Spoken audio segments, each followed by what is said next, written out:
Hello everyone, welcome to OJD computer education. और आज का हमारा टॉपिक है इंटीग्रेटिंग डेटाबेसेस इन जेंगो।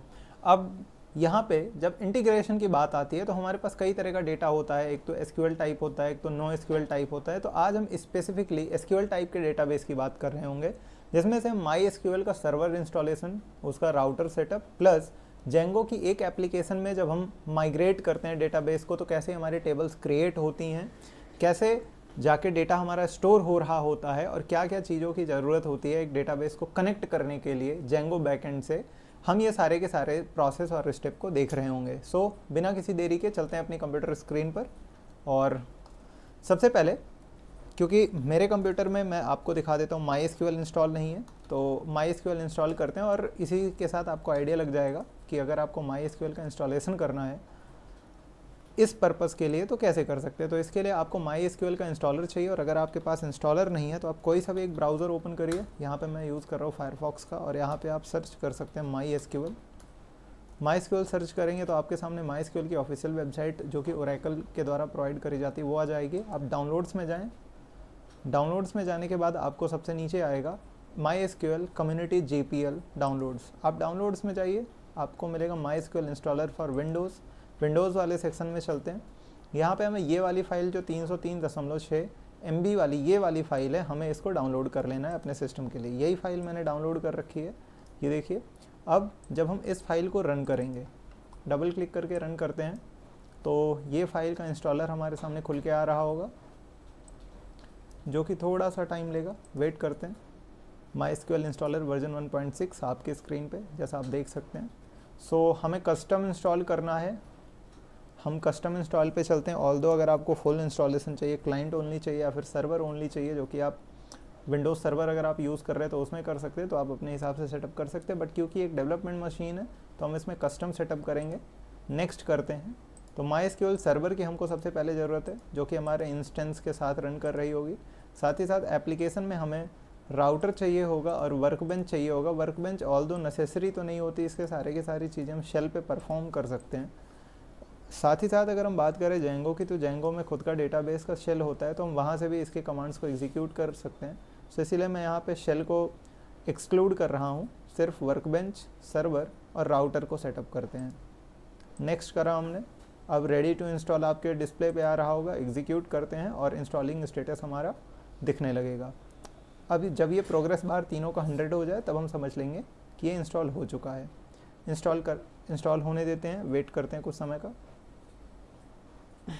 सो राउटर भी हमारा सही से इंस्टॉल हो चुका है। अब नेक्स्ट करते हैं, और देखिए आपके डिस्प्ले पे कुछ ऐसा ऑप्शन आ रहा होगा, MySQL server 8.0.39 ready to configure. तो सबसे पहले हम अपने माई एसक्यूएल सर्वर को कन्फिगर करते। देखिए यहाँ पे डेवलपमेंट कंप्यूटर आ रहा है।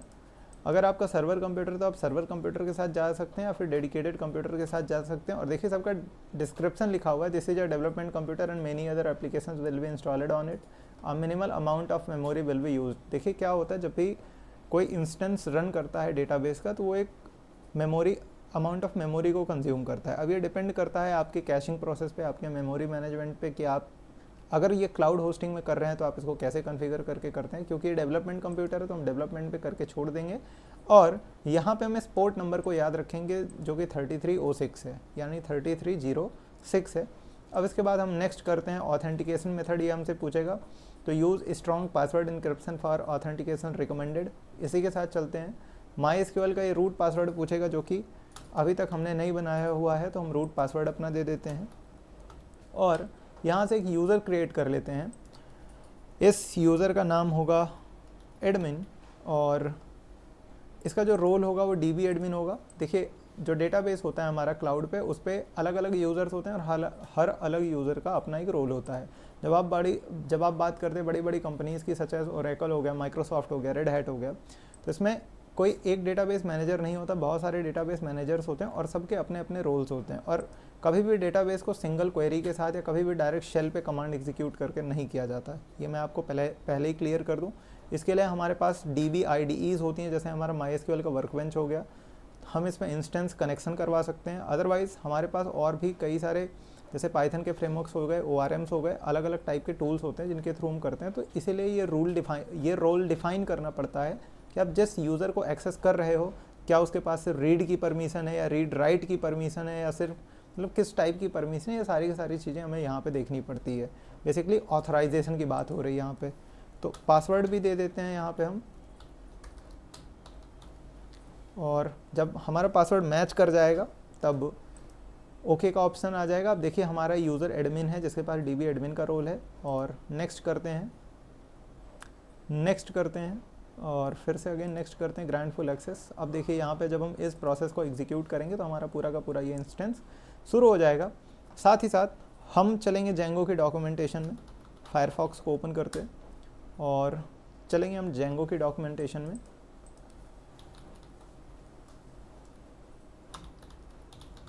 जेंगो डॉक्यूमेंटेशन, जेंगो डॉक्यूमेंटेशन में चलते हैं, और यहाँ पे हम देख रहे होंगे डेटाबेसेस का क्या प्रोसेस है। पर उसको देखने से पहले सबसे पहले हम इस कॉन्फ़िगरेशन को हम पूरा कर लेते हैं। राउटर पे आए, बूटस्ट्रैप हमें नहीं करना है, क्लस्टर को एज इट इज़ रहने देना है, होस्ट नेम हमारा लोकल होस्ट हो जाएगा। नेक्स्ट करते हैं, कॉन्फ़िगरेशन नॉट नीडेड क्योंकि ये डेवलपमेंट कंप्यूटर है। नेक्स्ट करते हैं, और वर्कबेंच को बिना इंस्टॉल किए हमारे इंस्टॉलेशन प्रोसेस कंप्लीट हो चुका है। अब मेरे पास एक डमी ऐप है जिसको मैंने बनाया हुआ है, प्रोजेक्ट सेटअप मैंने ऑलरेडी करके रखा है, बस उसमें मैंने माइग्रेशंस नहीं कर रखे। मैं आपको दिखाता हूँ। राइट क्लिक करेंगे, ओपन विथ कोड करते हैं, चलते हैं VS कोड में।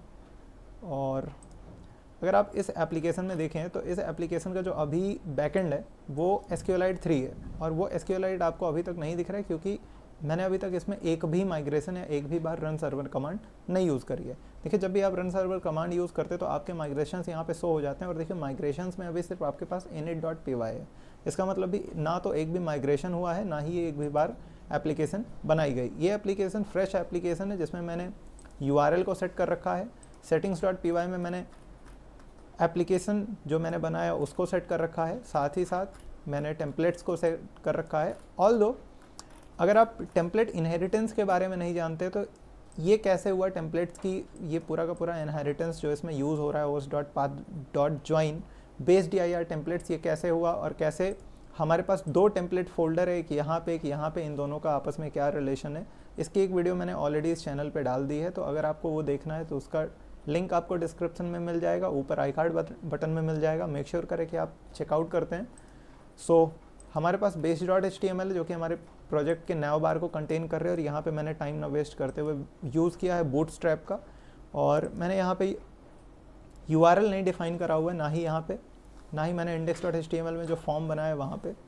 सो ये माई ऐप है जो कि एप्लीकेशन, और ये हमारा प्रोजेक्ट है, और अगेन इसमें अभी हमने एक भी माइग्रेशन नहीं करा हुआ है। तो ये था वॉक थ्रू हमारे प्रोजेक्ट का। अब चलते हैं एक्चुअल क्वेरी की तरफ कि हम कैसे इस पूरे के पूरे प्रोसेस को ईजिली एक्सेस कर रहे होंगे। सो सबसे पहले अभी एक बार सर्वर को रन कर लेते हैं, python manage.py जो कि हमारी एडमिनिस्ट्रेशन के लिए यूज़ करी जाती है। रन सर्वर करेंगे। सो देखिए अब हमारे पास जो एक माइग्रेशन है और PyCache है वो बन के आ गया होगा, और साथ ही साथ ये कह रहा है कि नो मॉड्यूल नेम होम, और जैसा कि मैंने बताया मैंने इसको एक भी बार यूज़ नहीं करा था। सो देखिए हमारे पास एक छोटा सा एरर आया। एक्चुअली वो एरर क्या है कि मैंने यहाँ पे इंस्टॉलेड ऐप में माई ऐप लिखा हुआ है, और urls.py में मैंने home.urls लिखा है। सो यहाँ पे home.urls ना होके यहाँ पे जो लिखा जाना है वो है myapp.urls, और एक बार इसको रिफ्रेश करते हैं। देखिए इस बार ये सक्सेसफुली रन कर गया। अब हम यहाँ पे दोबारा से कमांड चलाएंगे, python manage.py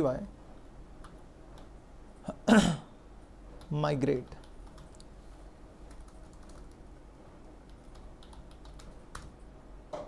सो हमने python manage.py migrate चला दिया। अब देखिए टोटल इसमें 18 अनअप्लाइड होंगे जो कि अनअप्लाइड माइग्रेशंस होंगे जो कि हमारे पूरे के पूरे अप्लाई हो चुके होंगे, और हमारे सामने DB SQLite बन के आ चुका होगा। अब बात आती है इस DB SQLite को चेक कैसे करें VS कोड में।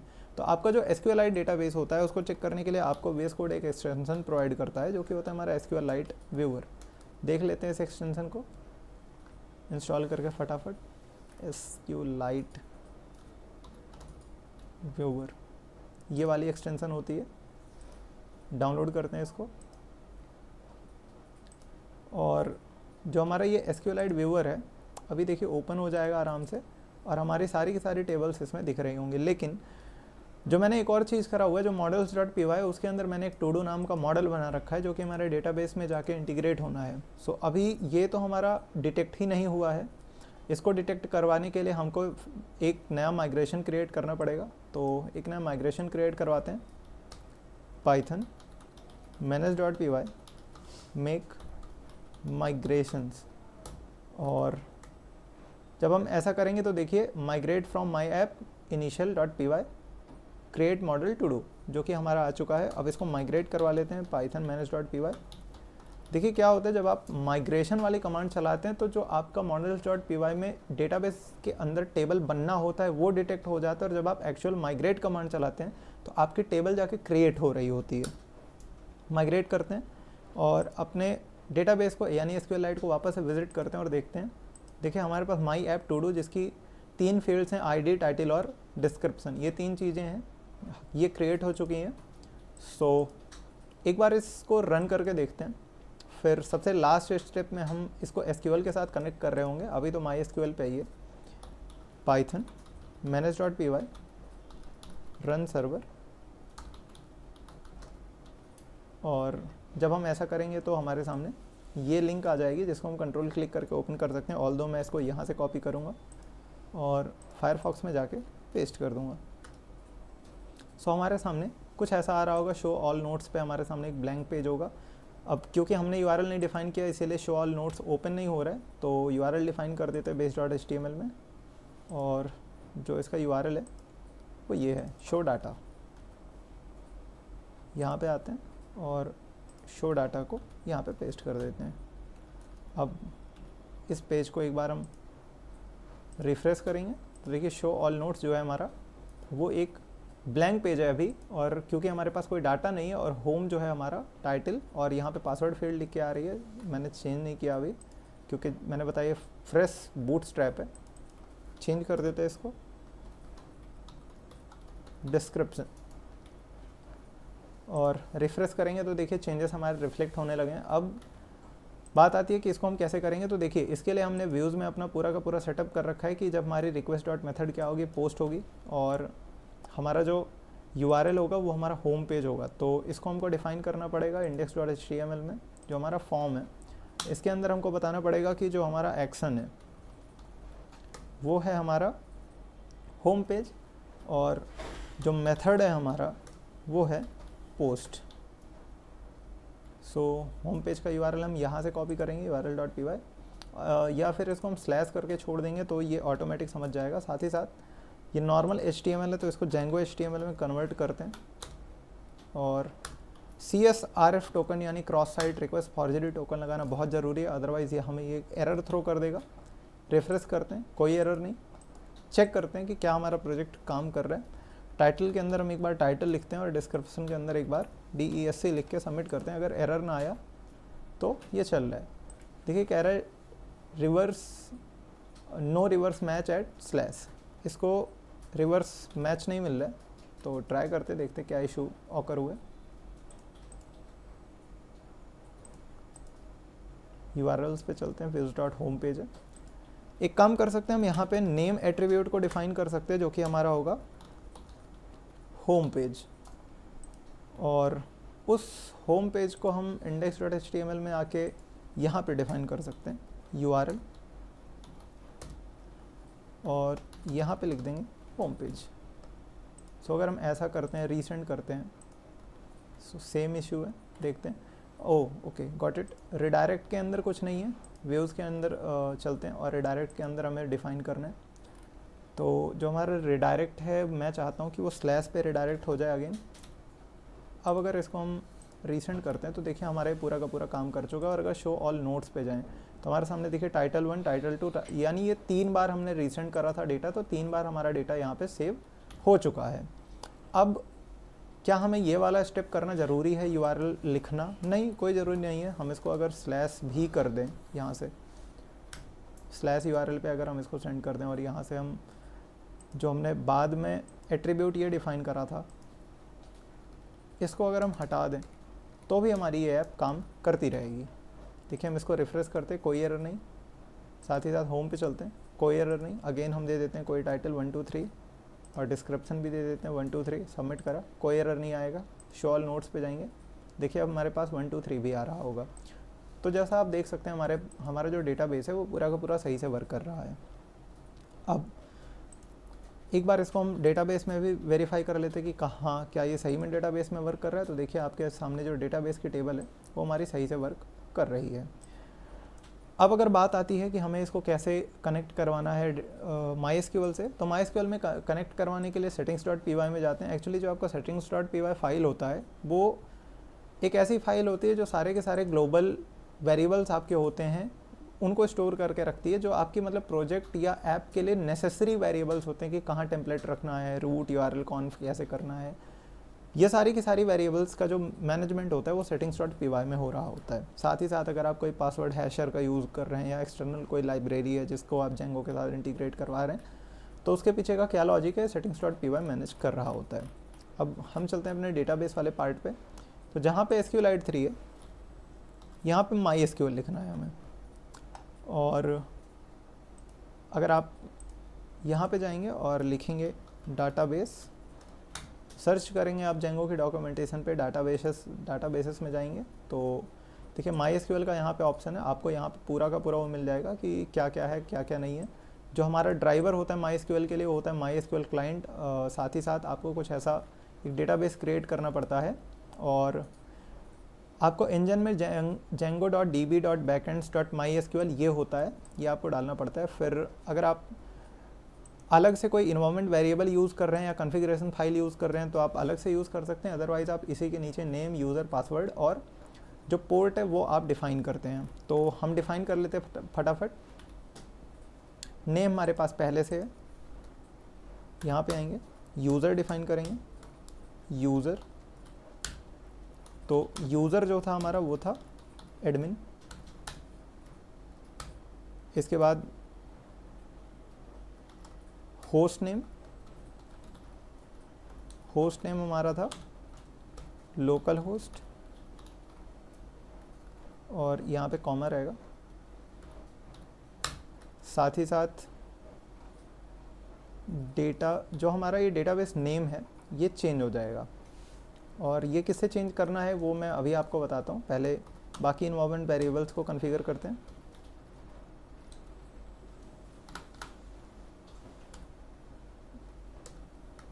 यहाँ पे पोर्ट आएगा, तो याद करिए जब इंस्टॉलेशन हो रहा था मैंने आपको बताया था कि एक पोर्ट होता है 3306, उसको आपको याद रखना है 3306, वो पोर्ट यहाँ पे आ जाएगा।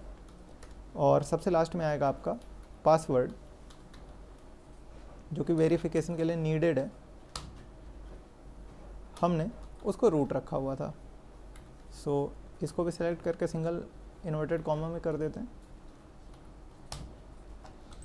और अब बात आती है इसके नेम की। तो देखिए नेम को हमें डिफ़ाइन करने के लिए पहले एक डेटाबेस को क्रिएट करना पड़ेगा और डेटाबेस को क्रिएट करने के लिए हमको चलना पड़ेगा अपने MySQL के वर्कबेंच पे। तो वर्कबेंच को ओपन करते हैं, MySQL वर्कबेंच जो कि यहाँ पे ओपन होगी। वेट करते ओपन होने का। देखिए MySQL वर्कबेंच हमारा ओपन हो चुका है। अब डेटाबेसेस पे चलते हैं, कनेक्ट डेटाबेस पे करते हैं और देखिए हमको ये सब वैसे का वैसा रहने देना। User name, root, host name, ये पूरा का पूरा वैसा का वैसा होना है। ये हमारा लूप बैक एड्रेस है जिसको हम लोकल होस्ट भी कहते हैं। अब स्टोर इन वॉल्ट करते हैं और यहाँ पे अपना पासवर्ड डालते हैं। यूज़र यहाँ पे रूट है, हमको रूट यूज़र से हटा के हमारा जो यूज़र था वो था एडमिन डालना है और अपने पासवर्ड को डालना है। ओके करेंगे और डेटाबेस हमारा जो है वो कनेक्ट हो चुका होगा। अब देखिए हमारे पास इसमें कोई डेटाबेस नहीं है तो हम सबसे पहले एक क्वेरी चला देते हैं,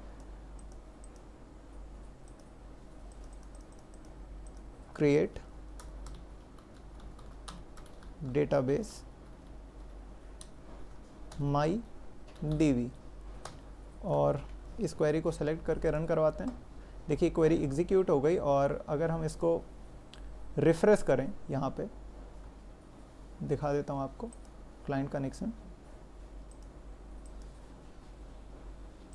एक सेकंड मैक्सिमाइज करते हैं इसको और देखिए क्वेरी हमारी पूरी की पूरी रन कर चुकी है। स्कीमा में चलते हैं, रिफ्रेश करते हैं इसको, देखिए MyDB नाम का एक डेटाबेस बन चुका है। अब ये जो MyDB है, यही MyDB आपके जेंगो का यहाँ पे नेम हो जाएगा।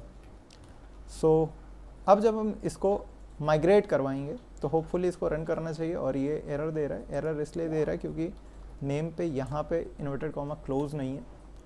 रिफ्रेश करवाते हैं, देखिए टेबल्स के अंदर अगर हम जाते कोई टेबल नहीं है, और जब अब हम इसको अगर माइग्रेट करवाएं तो हमारी सारी की सारी टेबल वहाँ पे रिफ्लेक्ट होनी चाहिए।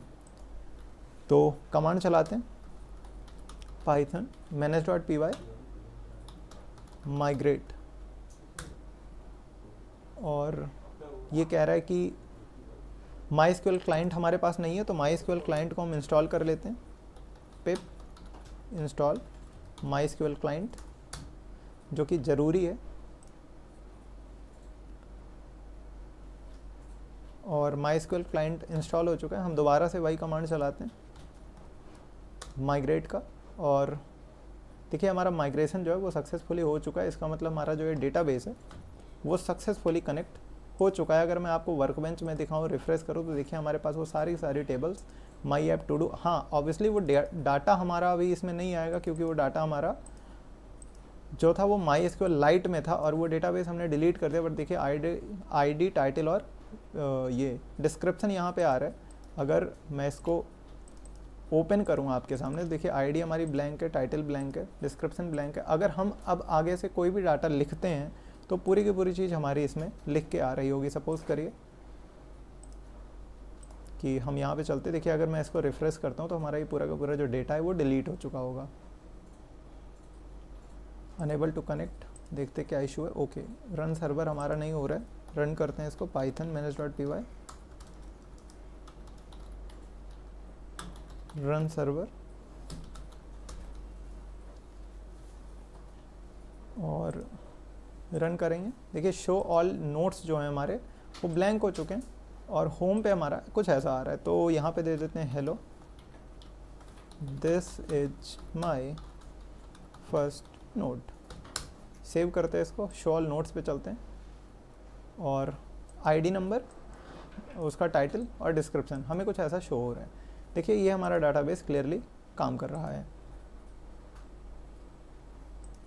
अगर हम इसको टेबल्स में देखना चाहें तो देखिए ये टेबल हमारे सामने दिख रही है। तो कुछ इस तरीके से हम अपने डेटाबेस में चीज़ों को कनेक्ट कर सकते हैं। फिर चाहे वो पोस्टग्रेस हो, चाहे MySQL हो, चाहे MariaDB हो, आप कोई सा भी यूज़ कर रहे हो, क्या फ़र्क पड़ता है, कोई दिक्कत नहीं है। बस आपको सिर्फ कनेक्टर चाहिए होगा। आप एक बार कनेक्टर डाउनलोड कर लीजिए, और इसके बाद जो आपको ये बताई गई फील्ड्स हैं, इन फील्ड्स के करस्पॉन्डिंग आप अपने डेटाबेस को कॉन्फ़िगर कर लीजिए, and that's it, you are good to go. So ये था आज का वीडियो, जिसमें हमने ब्रीफली डिस्क्राइब किया कि कैसे डेटाबेस को सेटअप करते हैं, डाउनलोड करते हैं, डेटाबेस बनाते हैं, और सबसे बड़ी चीज़ माइग्रेशंस का क्या रहता है। साथ ही साथ हमने कनेक्शन के बारे में बात करी। ये वीडियो आपको कैसी लगी, वीडियो का फीडबैक हमें ज़रूर दें। इस वीडियो पे लाइक करें, कमेंट करें। साथ ही साथ अगर आप जेंगो की एक मिनी सीरीज़ देखना चाहते हैं तो हमें बताएं। साथ ही साथ बहुत जल्द हम प्लान कर रहे हैं कि VS कोड का पूरा सेटअप, जिसमें हम जावा कवर करेंगे, C कवर करेंगे और पाइथन कवर करेंगे। इसके लिए हमें कैसे कॉन्फ़िगर करना है, ये पूरा का पूरा एक मिनी सीरीज़ लेके आएंगे। तो बने रहिए ऐसे वीडियोज़ के लिए हमारे साथ। Thank you.